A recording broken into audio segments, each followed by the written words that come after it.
have any specific destination to which they want to reach. All they're trying to do is get inside a car, rev it up, make as much noise as possible, maybe a little skidding here and there, try to attract the attention of girls, and all they do is drive around the block. Now, if someone didn't have that intention, someone had a vision, someone used the car as a vehicle, as a means of transportation, not as a means of skidding and making noise, but as a vehicle to reach point B, starting with point A. Now, both of these people have had their ride in the car. But there is a huge difference in terms of how each one of these scenarios plays out, isn't there?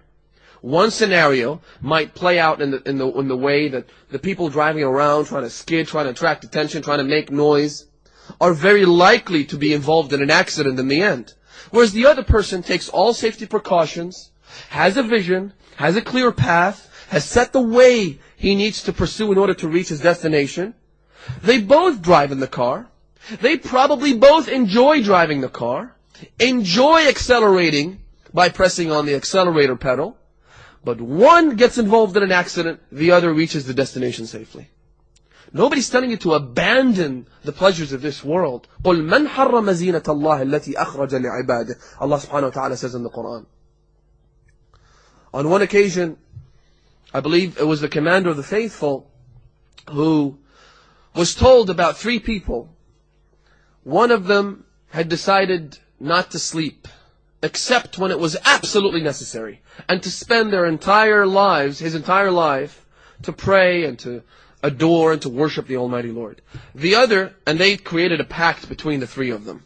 The other said, I will never get married, I will never get close to a woman. The third said that I will abandon the city and urban life, and I will go inside a cave, and I will stay there until I die. The Imam called the 3 of them. When they came, the Imam said to them, Ya adiyya nafsik. He addressed one of them. He said, Ya adiyya nafsik. Adu in the Arabic language means enemy. The Imam isn't saying, oh, you who is the enemy of himself. Adi is the lesser version of the word adu. In other words, you're a little petty enemy of yourself. In other words, you're an enemy of yourself, and yet you don't get it. Nobody is saying we should abandon the pleasures of this world. So once again, why is it that they're having fun, and we're all sitting here waiting for the end of the speech where we will cry and get depressed? To understand the reason, and once again, I'm not saying everybody thinks that way, but there might be people who might have had that thought cross their mind. To understand why we do this, we need to understand the purpose of our lives. What is the purpose of our lives? We talked about how the purpose is to reach perfection, and how there are specific pathways we need to take until we reach perfection.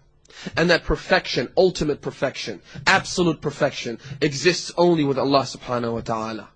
And to do that, there are steps that we need to undertake. The first is to know Allah subhanahu wa ta'ala. And inshallah, in the subsequent nights, we'll be talking more specifically about these steps and elaborate on them.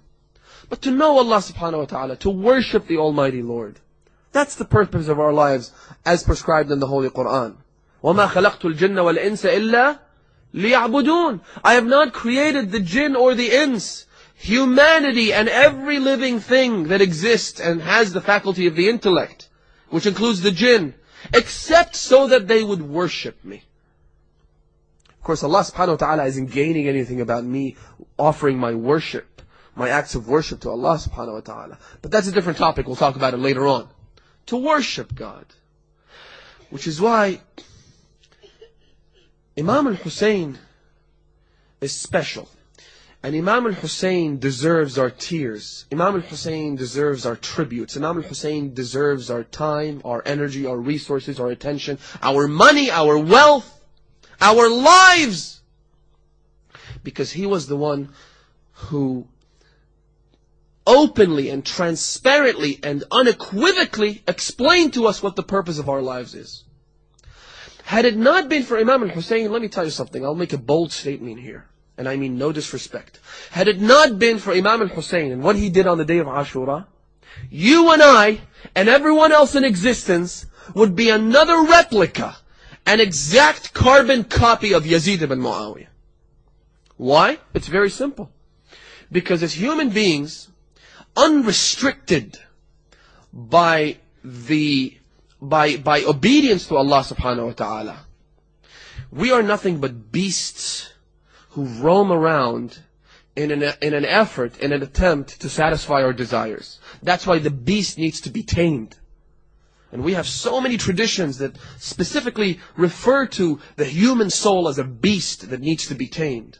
Like a wild horse, one hadith says. It's like a wild horse. How do you control a wild horse? You hold him tight. That's what you do. You don't let it roam freely in the field. You hold him tight. Imam Hussain made sure that we don't end up like Yazid. Because as human beings, our ultimate pursuit is the satisfaction of our desires. Let's imagine, and this is probably an inappropriate example, but it really does illustrate what I'm talking about here.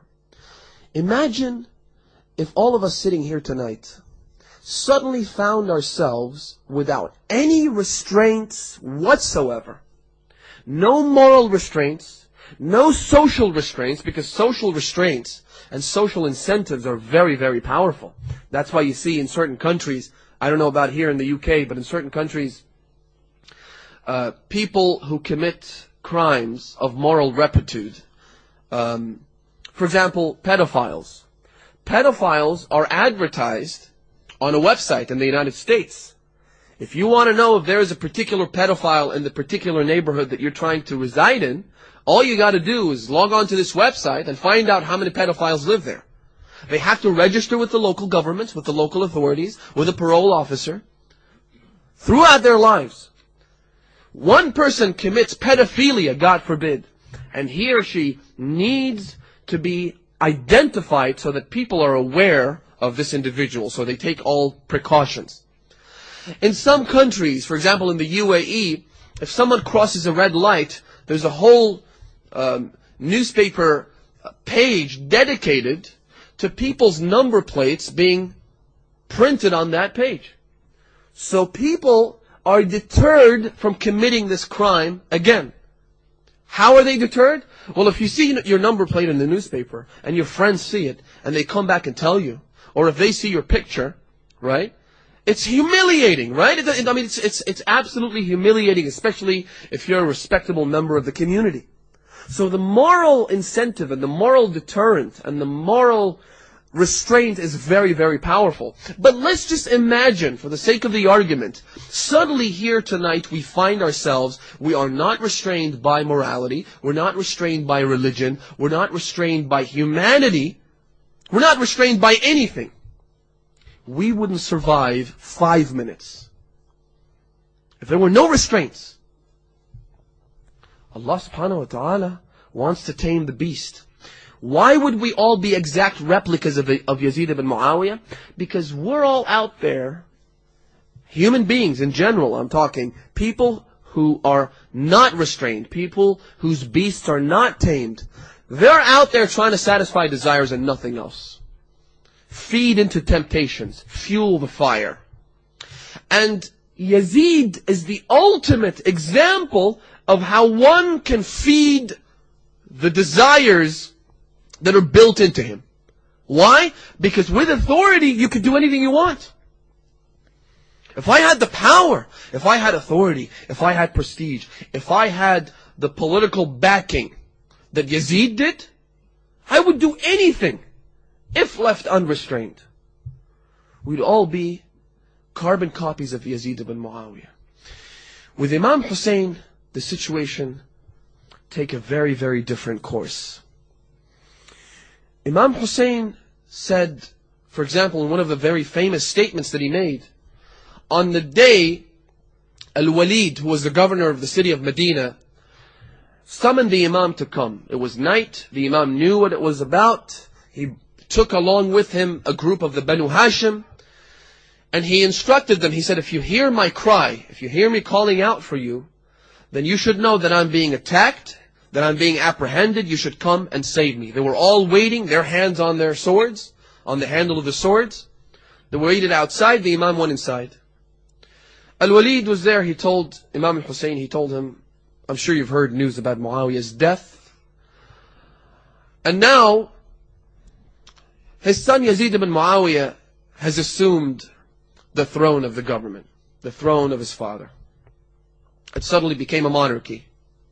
It started out with people imposing their authority, with people claiming to become the Khalifa, the self-proclaimed Khulafa. That's how it started. Because you know the difference between bay'ah and to nominate or elect someone. I'm sure you've heard this argument when you talk about the Khilafah system. They tell you the Khilafah system was perfect because it was another version of free democratic elections, right? And that way they sugarcoat it and they make it sound really beautiful and civilized and democratic. That's what it was. That's not what it was.